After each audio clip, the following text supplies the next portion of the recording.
So നമുക്ക് start ചെയ്യാം. Teaching ആപ്റ്റിറ്റ്യൂഡിന്റെ first previous year question discussion ആണ്. നമ്മൾ ക്ലാസ്സിന്റെ സമയത്ത് സെഷൻസ് എടുക്കുന്ന സമയത്ത് നമ്മൾ ടീച്ചിങ് ആപ്റ്റിറ്റ്യൂഡ് കണ്ടന്റ് ഇടയിലൊക്കെ നമ്മൾ കുറെ ക്വസ്റ്റ്യൻസ് പ്രീവിയസ് ഇയർ ക്വസ്റ്റ്യൻസ് നമ്മൾ ഡിസ്കസ് ചെയ്തതാണ്.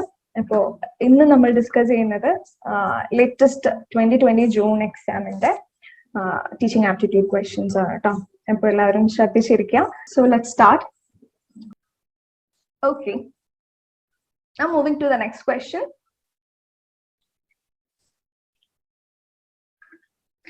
Which of the following are contributive to positive influence on teacher-student communication? താഴെ പറയുന്നതിൽ ഏതൊക്കെയാണ് ഒരു ടീച്ചർ സ്റ്റുഡന്റ് കമ്മ്യൂണിക്കേഷനിലെ പോസിറ്റീവ് ഇൻഫ്ലുവൻസ് ചെയ്യുന്ന ഫാക്ടേഴ്സ് ഏതൊക്കെയാണ് എന്നാണ് ചൂസ് ചെയ്യേണ്ടത്. ഓക്കെ, നിങ്ങൾ അറിയുന്ന ആളുകൾ ആൻസർ പറയാം. സോ നമുക്ക് ഓരോ ഓപ്ഷൻസ് ആയിട്ട് ഡിസ്കസ് ചെയ്യാം. അപ്പൊ ഏതൊക്കെയാണ് ഒരു ടീച്ചർ സ്റ്റുഡന്റ് കമ്മ്യൂണിക്കേഷൻ, ഒരു ക്ലാസ് റൂമിലെ ടീച്ചർ സ്റ്റുഡന്റ് കമ്മ്യൂണിക്കേഷനിലെ പോസിറ്റീവ് ഇൻഫ്ലുവൻസ് ഉള്ള ഫാക്ടേഴ്സ് ആയിട്ട് നമുക്ക് ചൂസ് ചെയ്യാൻ പറ്റുക ഇതിൽ ഏതൊക്കെയാണ് എന്നുള്ളതാണ് ക്വസ്റ്റ്യൻ. മേക്കിംഗ് അസംഷൻസ് ഉണ്ടാക്കുക, ഇന്ററാക്ഷൻ, ലിമിറ്റഡ് ഇന്ററാക്ഷൻ വളരെ കുറവാവുന്നതാണോ? Fostering a sense of belongingness, ഒരു ബിലോങ്ങിങ്നെസ് പ്രൊമോട്ട് ചെയ്യുക between a teacher and a student, ഇതൊരു പോസിറ്റീവ് ഇൻഫ്ലുവൻസ് ഉണ്ടാക്കുമോ? അക്നോളജിങ് പാർട്ടിസിപ്പേഷൻ, സ്റ്റുഡൻസിന്റെ സൈഡിൽ നിന്നുള്ള പാർട്ടിസിപ്പേഷൻ അക്നോളജ് ചെയ്യുക, അത് അക്സെപ്റ്റ് ചെയ്യുക, അത് അഡ്മിറ്റ് ചെയ്യുക, അതൊരു പോസിറ്റീവ് ഫാക്ടർ ആണോ ഒരു ടീച്ചർ സ്റ്റുഡന്റ് കമ്മ്യൂണിക്കേഷനിൽ? പെർസ്വേസീവ് ആറ്റിറ്റ്യൂഡ്, ഒരു പെർസ്വേസീവ് ആറ്റിറ്റ്യൂഡ്. സോ പെർസ്വേഷൻ എന്ന് പറയുന്നത് നമ്മൾ പറയുന്ന കാര്യം ആളുകളിലേക്ക് എത്തിക്കാതെ അവരെ കൊണ്ട് വിശ്വസിപ്പിക്കുക എന്നുള്ളതാണ് പെർസ്വേഷൻ എന്ന് പറയുന്നത്. ഇങ്ങനെ ഒരു പെർസ്വേസീവ് ആറ്റിറ്റ്യൂഡ് ടീച്ചർ സ്റ്റുഡന്റ് റിലേഷൻഷിപ്പിൽ ഒരു പോസിറ്റീവ് ഇൻഫ്ലുവൻസ് ആയിട്ട് ആക്ട് ചെയ്യുന്നുണ്ടോ ഇല്ലയോ, ഇതാണ് ക്വസ്റ്റ്യൻ. ഓക്കെ, അപ്പൊ ഇതിൽ മനസ്സിലാക്കേണ്ടത് മൂന്ന് കോഡ് നമുക്ക് ഇതിൽ സെലക്ട് ചെയ്യേണ്ടതുണ്ട്. ഇതിൽ ഏറ്റവും കൂടുതൽ പോസിറ്റീവ് ഇൻഫ്ലുവൻസ് ആയിട്ട് നമുക്ക് പറയാൻ പറ്റുന്ന പോസിറ്റീവ് സ്റ്റേറ്റ്മെന്റ്സിനെ ചൂസ് ചെയ്യാൻ ശ്രദ്ധിക്കുക. മേക്കിംഗ് അസംഷൻസ് ഉണ്ടാക്കുക എന്ന് പറയുന്നത് എന്താണ്? അസംഷൻസ് എന്ന് വെച്ചാൽ വിത്തൗട്ട് എനി പ്രൂഫ് ഒരു കാര്യം മുന്നോട്ട് വെക്കുന്നതിനെയാണ് നമ്മൾ എന്ത് പറയാ, അസംഷൻസ് എന്ന് പറയാം അല്ലെ. അസ്യൂം ചെയ്യാം നമ്മൾ പറയുന്നത്. അത് ചിലപ്പോൾ ശരിയാവാം, ചിലപ്പോൾ തെറ്റാവാം. പക്ഷെ അങ്ങനെയുള്ള അസംഷൻസ് ഉണ്ടാക്കുക എന്ന് പറയുന്നത് നമുക്ക് അങ്ങനെ ഒരു ടീച്ചർ സ്റ്റുഡന്റ് കമ്മ്യൂണിക്കേഷനിൽ ഒരു പോസിറ്റീവ് ഫാക്ടർ ആയിട്ട് പറയുന്നതിൽ പരിമിതിയുണ്ട്. So making assumption is not a positive factor. Now limited interaction ഒരു ടീച്ചർ സ്റ്റുഡന്റ് കമ്മ്യൂണിക്കേഷനിൽ നല്ലതാണോ അല്ലേ? ഇറ്റ്സ് റിയലി ക്ലിയർ അല്ലേ? It's not good. കാരണം teaching must be an interactive process. നമ്മൾ പറഞ്ഞിട്ടുണ്ട് ടീച്ചിങ് നല്ല എഫക്റ്റീവ് ആവണമെന്നുണ്ടെങ്കിൽ it must be an interactive process. ഒരു ടീച്ചറും സ്റ്റുഡന്റും തമ്മിൽ നല്ല ഇന്ററാക്ഷൻ ഉണ്ടായിരിക്കണം, അവിടെ ഒരു മ്യൂച്വൽ കമ്മ്യൂണിക്കേഷൻ ഉണ്ടായിരിക്കണം. അപ്പോഴാണ് നമ്മൾ ടീച്ചിങ്ങിന്റെ ഒരു കംപ്ലീറ്റ് ലക്ഷ്യത്തിൽ എത്തുള്ളൂ എന്നൊക്കെ നമ്മൾ ക്ലാസ്സിൽ പറഞ്ഞിട്ടുണ്ടായിരുന്നു. അപ്പൊ ലിമിറ്റഡ് ഇന്ററാക്ഷൻ എന്ന് പറയുന്നത് ആക്ച്വലി അതിനൊരു നെഗറ്റീവ് ഇൻഫ്ലുവൻസ് ആണ് എന്നുള്ളത് മനസ്സിലാക്കാം. ഓക്കെ, അപ്പൊ അതുമല്ല. Then fostering a sense of belongingness, ഒരു സെൻസ് ഓഫ് ബിലോങ്ങിങ്നെസ് ഉണ്ടാക്കുക between a teacher and a student. അത് ഒരു ടീച്ചർ സ്റ്റുഡന്റ് കമ്മ്യൂണിക്കേഷനിൽ ഇൻഫ്ലുവൻസ് ഉണ്ടാക്കൂല്ലേ? തീർച്ചയായിട്ടും ഉണ്ട്. നമുക്കറിയാം, because it's A positive statement. നല്ല ബിലോങ്ങിങ്നെസ്, നല്ല അഫക്റ്റ്, നല്ലൊരു ഇമോഷണൽ ബോണ്ട് ടീച്ചറും സ്റ്റുഡന്റും തമ്മിൽ ഉണ്ടാവാന്ന് പറയുന്നത് തീർച്ചയായിട്ടും അവരുടെ ആ ഒരു ബോണ്ടിനെ ശക്തിപ്പെടുത്തുമെന്ന് മാത്രമല്ല, അത് കാരണമായിട്ട് ടോട്ടൽ ആ ഒരു ടീച്ചിങ് ലേണിംഗ് പ്രോസസ്സിന്റെ എഫിഷ്യൻസിയെ തന്നെ അത് എൻകറേജ് ചെയ്യുന്നു, കൂട്ടുന്നു എന്നുള്ളതാണ് കേട്ടോ.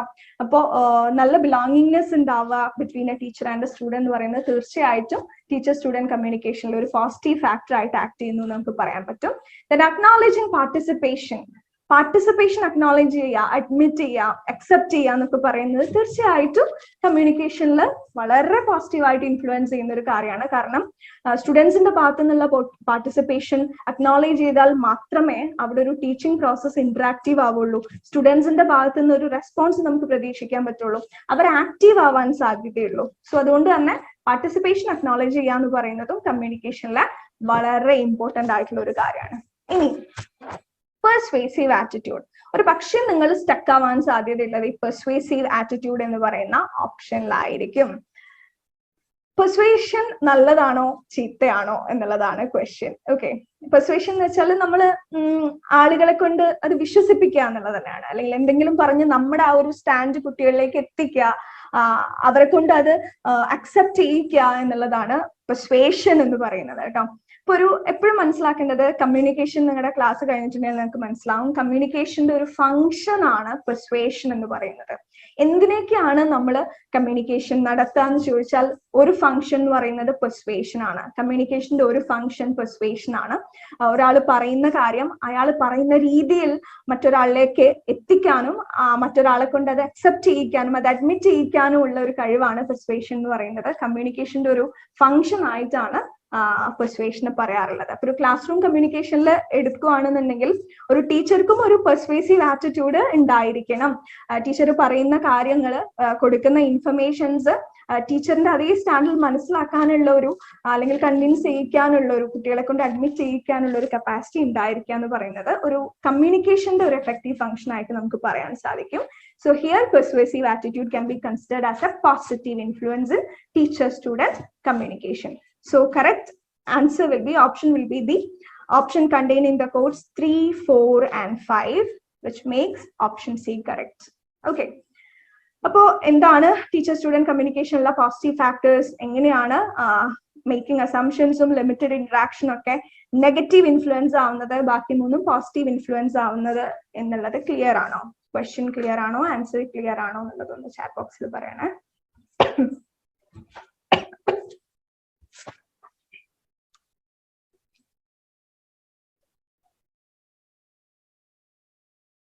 ഓക്കെ, സ്പീഡ് കൂടുന്നുണ്ടോ അതോ സ്പീഡ് കുറവാണോ?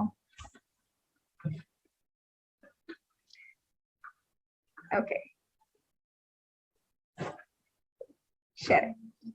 നമ്മൾ ഓരോ ഓപ്ഷനും വെച്ചിട്ട് പോവാൻ കാരണം ഇതിലൊരു പക്ഷേ ചില വേർഡ്സ് അറിയാത്ത ആളുകളോ ഒക്കെ ഉണ്ടെന്നുണ്ടെങ്കിൽ എല്ലാവരിലേക്കും എത്താൻ വേണ്ടിയിട്ടാണ് കേട്ടോ. Okay, so moving to the next question. This one അറിയാവുന്ന ആളുകൾ ആൻസർ പറഞ്ഞുകൊണ്ടിരിക്കുക കേട്ടോ. So let's discuss in the spectrum of teaching methods given below, which are considered dialogic. ഇതിന്റെ മുന്നത്തെ 2020 ജൂണിന് മുന്നത്തെ ക്വസ്റ്റ്യൻ പേപ്പറിലും മുന്നത്തെ എക്സാമിലും ഈ സെയിം ക്വസ്റ്റ്യൻ വന്നിട്ടുണ്ട് കേട്ടോ. അപ്പോൾ ശ്രദ്ധിക്കുക, താഴെ പറയുന്നതിൽ ഏതൊക്കെ ടീച്ചിങ് മെത്തേഡ്സിനെയാണ് നമുക്ക് ഡയലോഗിക് എന്ന് പറയാൻ സാധിക്കുക?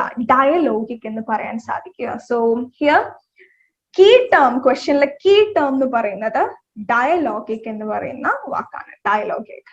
Okay, what is dialogic? എപ്പോഴാണ് ഒരു പ്രോസസ് അല്ലെങ്കിൽ ഒരു സംഗതി ഡയലോഗിക് ആവുക? എപ്പോഴാണ്? Di means we know which includes 2 factors അല്ലെ? 2 കാര്യങ്ങൾ കൂടുമ്പോഴാണ് നമ്മൾ അതിനെ ഡൈ എന്ന് പറയാറുള്ളത്. അപ്പൊ ഡയലോഗിക് എന്ന് പറഞ്ഞാൽ തീർച്ചയായിട്ടും ഒരു ഇന്ററാക്ഷൻ നടക്കുന്ന കോണ്ടെക്സ്റ്റിനെയാണ് നമ്മൾ ഡയലോഗിക് എന്ന് പറയാനുള്ളത്. സിംപ്ലി പറയുവാണെങ്കിൽ ഒരു മ്യൂച്വൽ കമ്മ്യൂണിക്കേഷൻ അല്ലെങ്കിൽ ഒരു 2-വേ കമ്മ്യൂണിക്കേഷനെയാണ് നമ്മൾ എന്ത് പറയാ? ഡയലോഗിക് എന്ന് പറയാം. അതായത് പറയുന്ന ആളും കേൾക്കുന്ന ആൾക്കും 2 പേർക്കും റോളുള്ള, 2 പേരും കമ്മ്യൂണിക്കേറ്റർ ആവുന്ന സിറ്റുവേഷനെയാണ് നമ്മൾ ഡയലോഗിക് എന്ന് പറയാറുള്ളത്. ഡയലോഗിക്കിന്റെ നേരെ ഓപ്പോസിറ്റ് മറ്റൊരു സംഗതി ഉണ്ട്, മോണോലോഗിക് എന്ന് പറയുന്നത്. അറിയാത്ത ആളുകൾ ജസ്റ്റ് നോട്ട് ചെയ്യാം. മോണോലോഗിക് എന്ന് വെച്ചാൽ എന്താ? ഒരാൾക്ക് മാത്രം റോൾ ഉള്ളത്.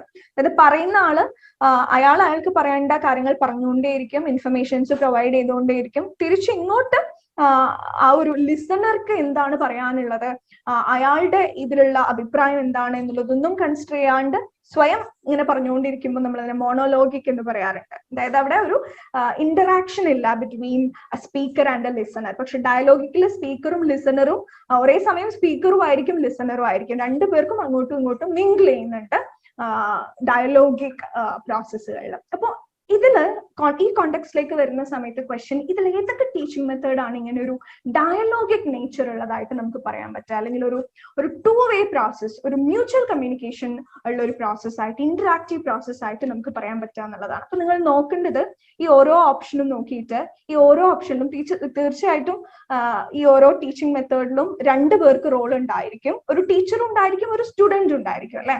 ഈ ടീച്ചർ സ്റ്റുഡന്റിന്റെ റോള് താഴെ പറയുന്നതിൽ ഏതൊക്കെ ടീച്ചിങ് മെത്തേഡിലാണ് ഒരു ഡയലോഗിക് നേച്ചറിലുള്ളത്, അല്ലെങ്കിൽ 2 പേർക്കും ഒരു ഇമ്പോർട്ടൻസിലുള്ളത്, ഒരു ഇന്ററാക്ഷൻ ബേസിസിലുള്ളത് എന്നുള്ളതാണ് ചൂസ് ചെയ്യേണ്ടത്.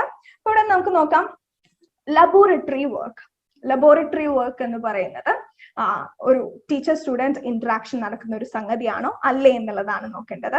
ഡെമോൺസ്ട്രേഷനിൽ ടീച്ചർക്കാണോ സ്റ്റുഡന്റിനാണോ കൂടുതൽ റോൾ? അവിടെ ആരെങ്കിലും ഒരു ഇന്ററാക്ഷനിലെ പോസിബിലിറ്റി ഉണ്ടോ, അല്ലെങ്കിൽ ആരെങ്കിലും ഒരാൾ മാത്രമാണോ അവിടെ മെയിൻ ആയിട്ട് നിൽക്കുന്നത്? ട്യൂട്ടോറിയൽസ് നമുക്കറിയാം 1-to-1 ട്രെയിനിങ്ങിനെയാണ്, ടീച്ചിങ്ങിനെയാണ് നമ്മൾ ട്യൂട്ടോറിയൽസ് എന്ന് പറയാൻ നമ്മൾ പറഞ്ഞിട്ടുണ്ടായിരുന്നു അല്ലെ. അപ്പൊ ട്യൂട്ടോറിയലില് ഒരു ടീച്ചറും സ്റ്റുഡന്റും തമ്മിൽ ഇന്ററാക്ഷൻ നടക്കുന്നുണ്ടോ ഇല്ലയോ, അതോ അവിടെ ഒരാൾ മാത്രമാണോ?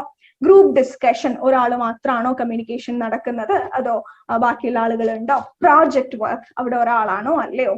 ഇതാണ് നമ്മുടെ ക്വസ്റ്റ്യൻ എന്ന് പറയുന്നത്. ഓക്കെ, മനസ്സിലാക്കാം. ലബോറട്ടറി വർക്ക് പറയുന്നത് തീർച്ചയായിട്ടും ഒരു ലേണർ സെന്റർഡ് ടീച്ചിങ് മെത്തേഡ് ആണ്. കാരണം കുട്ടിക്ക് ഒരു ഹാൻഡ്സ് ഓൺ എക്സ്പീരിയൻസ്, ലൈക്ക് കുട്ടിക്ക് തന്നെ പ്രാക്ടിക്കൽ ആയിട്ട് കാര്യങ്ങൾ ചെയ്യാനും മനസ്സിലാക്കാനുള്ള ഒരു അവസരം ലബോറട്ടറി വർക്കിലൂടെ കിട്ടുന്നുണ്ട്. പക്ഷെ അവിടെ ടീച്ചർക്കുള്ള റോള് വളരെ കുറവാണ്. അവിടെ ഒരു ടീച്ചർ സ്റ്റുഡന്റ് ഇന്ററാക്ഷനിലൂടെ മുന്നോട്ട് കൊണ്ടുപോകാന്ന് പറയുന്നത് ചുരുക്കമാണെന്ന് നമുക്ക് പറയാൻ സാധിക്കും. ഡെമോൺസ്ട്രേഷൻ എഗെയിൻ നമ്മൾ പറഞ്ഞു, എന്തെങ്കിലും ഒരു സ്കില്ലൊക്കെ പഠിപ്പിക്കാൻ വേണ്ടിയിട്ട് ഡെമോൺസ്ട്രേഷൻ ഉപയോഗിക്കാറുണ്ട് എന്നുള്ളത്. ഡെമോൺസ്ട്രേഷൻ ചെയ്യുന്ന സമയത്ത് ലാർജ് നമ്പർ ഓഫ് ഓഡിയൻസ് ആണെങ്കിലും ഈ ഒരു മെത്തേഡ് ചൂസ് ചെയ്യാൻ പറ്റും എന്നുള്ളതാണ് ഡെമോൺസ്ട്രേഷൻ മെത്തേഡിന്റെ വലിയൊരു ഗുണമായിട്ടൊക്കെ നമ്മൾ പറഞ്ഞിട്ടുണ്ടായിരുന്നു അല്ലെ. അതിന്റെ അർത്ഥം തന്നെ എന്താ? ലാർജ് നമ്പർ ഓഫ് ഓഡിയൻസിന് വേണമെങ്കിലും എടുക്കാം ഡെമോൺസ്ട്രേഷൻ എന്നൊക്കെ പറയുന്നതിന്റെ അർത്ഥം തന്നെ അവിടെ ആ ഒരു ഇന്ററാക്ഷൻ എന്ന് പറയുന്നത് അധികം നടക്കില്ല എന്നുള്ളത് തന്നെയാണ് അല്ലെ. സ്റ്റുഡൻസ് ആക്റ്റീവ് ആയിട്ട് അവരിങ്ങനെ കണ്ടുകൊണ്ടിരിക്കുന്നല്ലാണ്ട് അവിടെ ആ ഒരു ഇൻസ്ട്രക്ടറും അവിടെ ഒരു ടീച്ചറും സ്റ്റുഡന്റും തമ്മിലുള്ള ഇന്ററാക്ഷൻ ഡെമോൺസ്ട്രേഷൻ മെത്തേഡിൽ നമുക്ക് കാണില്ല. അതുകൊണ്ട് തന്നെ ഒരു ടീച്ചർ സെന്റേർഡ് കാര്യമായിട്ടാണ്, ഒരു മെത്തേഡ് ആയിട്ടാണ് നമ്മൾ പറയാറുള്ളത്. ദെൻ ട്യൂട്ടോറിയൽസ് 1-to-1 എഡ്യൂക്കേഷൻ ആണ് നമ്മൾ പറഞ്ഞു. ഒരു ടീച്ചർക്ക് ഒരു സ്റ്റുഡന്റോ അല്ലെങ്കിൽ വളരെ ചെറിയ നമ്പർ ഓഫ് സ്റ്റുഡൻസിനെയാണ് ഡീൽ ചെയ്യാം. അതുകൊണ്ട് തന്നെ ടീച്ചർക്ക് കുട്ടിയുടെ സ്ട്രെങ്ത്തും വീക്ക്നെസ്സും ഒക്കെ മനസ്സിലാക്കി കുട്ടിയുടെ ഇഷ്ടത്തിനനുസരിച്ച് കുട്ടിക്ക് ഏറ്റവും ആപ്റ്റ് ആയിട്ടുള്ള ടീച്ചിങ് മെത്തേഡ് ഒക്കെ ചൂസ് ചെയ്ത് മുന്നോട്ട് പോകാൻ സാധിക്കും. സോ തീർച്ചയായിട്ടും ട്യൂട്ടോറിയൽ മെത്തേഡിൽ ഒരു 1-to-1 ടീച്ചിങ് ആണ് എന്നുള്ളത് കൊണ്ട് interaction between a teacher and a student എന്ന് പറയുന്നത് അവിടെ നടക്കുന്നുണ്ട് എന്നുള്ളത് നമുക്കറിയാം.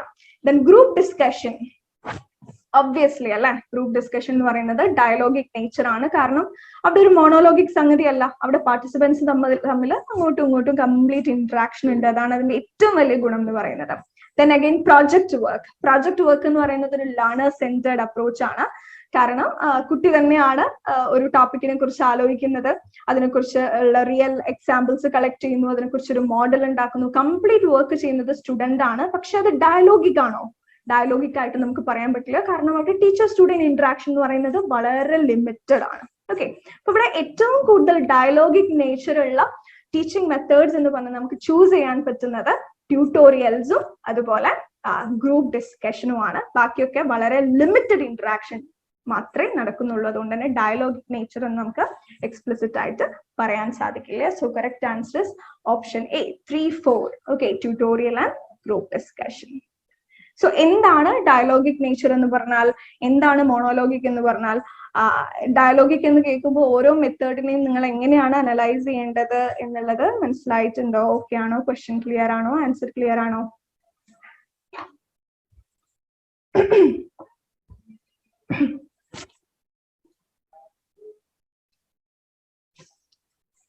ഓക്കെ, റിപ്പീറ്റഡ് ക്വസ്റ്റ്യൻ ആണ് കേട്ടോ അത്. Next one, very easy one. Which one of the following assessment procedures is conducted during an in-progress teaching learning session? Oru in-progress teaching session la teaching learning session la താഴെ പറയുന്നതിൽ ഏത് assessment ആണ് ഏറ്റവും best അല്ലെങ്കിൽ choose ചെയ്യാൻ പറ്റുക എന്നുള്ളതാണ് ചോദിക്കുന്നത്. ഹിയർ ഈ ക്വസ്റ്റ്യനിലെ കീ ടേം എന്ന് പറയുന്നത് during an in progress teaching learning session. During an in progress teaching learning session നമുക്കറിയാം ടീച്ചിങ് മെത്തേഡ്സിൽ ടീച്ചിങ് പ്രോസസ്സ് നടന്നുകൊണ്ടിരിക്കെ during an instructional period, during a teaching period ഉപയോഗിക്കുന്ന അസസ്മെന്റ് മെത്തേഡ് എന്ന് പറയുന്നത് ഏതാണ്? It is simply formative assessment. Okay. ഇനി summative ആവുക എപ്പോഴായിരുന്നു? at the end of the teaching process, teaching learning process, അല്ലെങ്കിൽ പോസ്റ്റ് ഇൻസ്ട്രക്ഷണൽ പീരീഡ് എന്നൊക്കെയാണ് വന്നിട്ടുള്ളത് ക്വസ്റ്റ്യൻ എന്നുണ്ടെങ്കിൽ നമ്മൾ ഏത് ചൂസ് ചെയ്യുമായിരുന്നു? സമ്മേറ്റീവ് ചൂസ് ചെയ്യുമായിരുന്നു. പക്ഷെ ഇവിടെ ക്വസ്റ്റ്യൻ ഇൻ പ്രോഗ്രസ് അല്ലെങ്കിൽ ഡ്യൂറിങ് ആണ്, അതുകൊണ്ട് നമുക്ക് സമ്മേറ്റീവ് നമ്മൾ എലിമിനേറ്റ് ചെയ്തു, എക്സ്ക്ലൂഡ് ചെയ്തു.